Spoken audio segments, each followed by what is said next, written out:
Let's take a look at the typical tasks and architecture of HFM.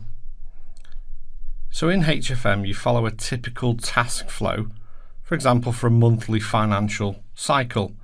So you start by loading and adding data, and to add data to your application by loading it from a file, or you could use data forms to manually enter the data.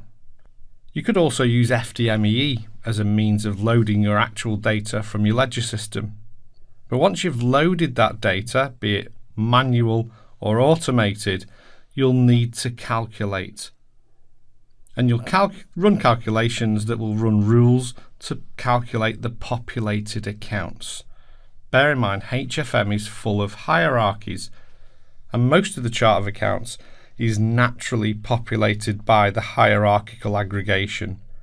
However, you do have some accounts, such as ratios, KPIs and validations, which are populated by the calculating of data.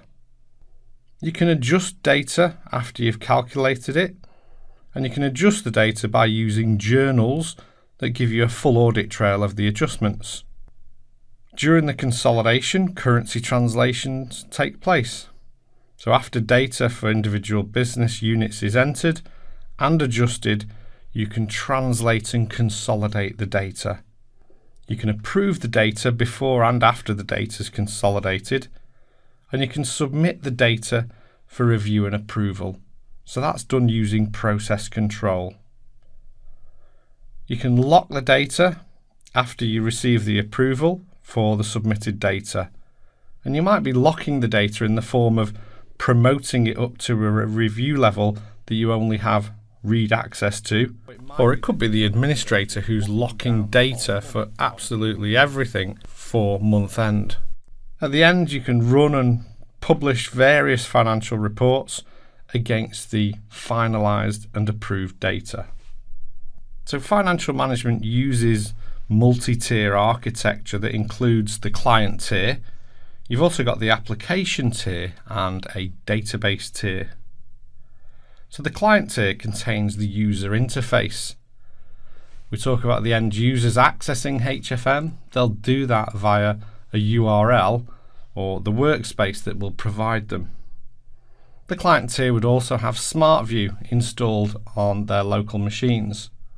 The users can also access financial reports, which they would do via the workspace. So the client tier contains the user interface and it communicates with the application tier. And the primary function of that client tier is to display, enter and maintain data. Then we've got the application tier, which is made up of a number of servers, which we call a cluster. So the application tier contains the application, the report and web servers. The web server enables you to access the web-based portions of financial management, and the application server contains all the financial intelligence and connections to the relational database. It also contains a number of tools to allow you to manage the metadata.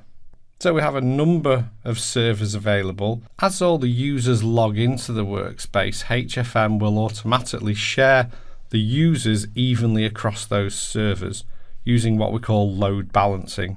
Finally, we've got the database tier, and that contains the relational database for HFM, all the metadata and the source data.